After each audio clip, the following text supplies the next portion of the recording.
Assalamualaikum dear students. I hope you all are doing great at home.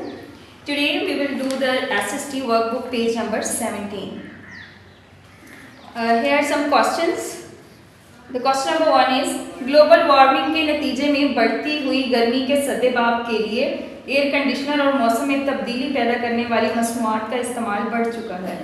आप अपने हम जमातों के साथ बातचीत करें कि इंसान के मौजूदा तर्ज ज़िंदगी में क्या तब्दीलियाँ की जानी चाहिए जो ग्लोबल वार्मिंग पर काबू पाने में मददगार साबित हो सकती हैं।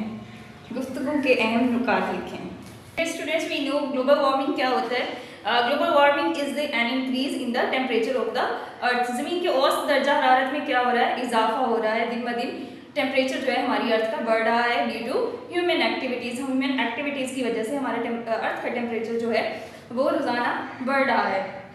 तो हमें एयर कंडीशनर है या रेफ्रिजरेटर वगैरह है, इन सब चीज़ों के हम आदी हो चुके हैं। तो हमें इनके कमी के लिए क्या करना चाहिए, और दूसरा इस ग्लोबल वार्मिंग पर काबू पाने के लिए हमें क्या क्या इक़दाम करने चाहिए। So first one point is the ज़्यादा से ज़्यादा हमें दरख्त लगाने चाहिए। इससे क्या होगा कि ज़्यादा दरख्त लगाएंगे तो ऑक्सीजन की प्रोडक्शन होगी, और ऑक्सीजन जो है ऑक्सीजन प्रोडक्शन की वजह से ओजोन लेयर जो है उसकी स्ट्रेंथ ज़्यादा होगी, वो ज़्यादा वैलिड होगी, उसके जो होल्स हैं वो फिल होंगे।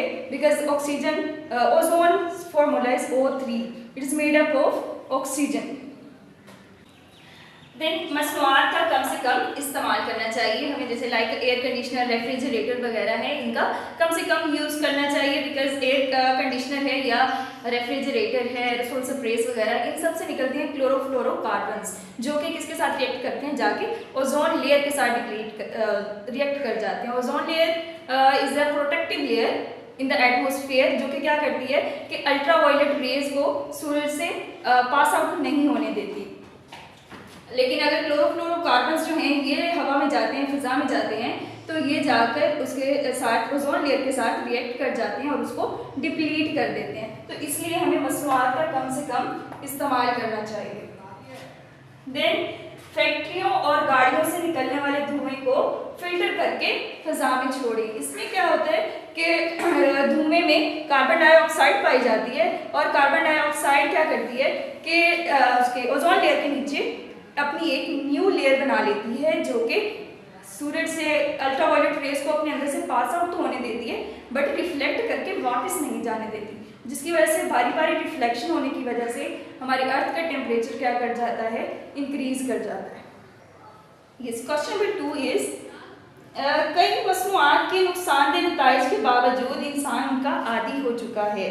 आपके ख्याल में तर्ज ज़िंदगी में तब्दीली लाने से इंसान को क्या मुश्किलात पेश आ सकती हैं। हम जो है ये सारे हाउस होल्ड अप्लाइंसेस जो हैं, जैसे रेफ्रिजरेटर हो गया, एयर कंडीशनर हो गया, इसके हम यूज्ड टू हो चुके हैं। अगर हम इसका इस्तेमाल जो है वो कम कर दें या बंद कर दें तो इससे क्या हमें नुकसान हो सकता है। तो फर्स्ट पॉइंट इज इंसानी ज़िंदगी जो है वो मफलूज हो सकती है। We will not be able to do any work, हम कुछ भी वर्क नहीं कर सकेंगे अगर, बिकॉज डेली क्या हो रहा है, हमारा अर्थ का टेम्परेचर जो है वो इंक्रीज़ हो रहा है, और हम गर्मियों में अगर हम आप देखें समर में तो क्या होता है कि हम एयर कंडीशनर का यूज़ जो है वो हमें लाजमी करना पड़ता है। ये रेफ्रिजरेटर इस तरह से फॉर प्रिजर्विंग, और वो फूड हमें उसके लिए रेफ्रिजरेटर का यूज़ करना पड़ता है। तो लेकिन अगर हम इसका इस्तेमाल जो है वो बंद कर देंगे तो क्या होगा, इंसानी ज़िंदगी जो है वो मफलूज हो सकती है और इंसान बहुत सी बीमारियों का शिकार हो सकता है। Dear student, I hope you have understand this topic.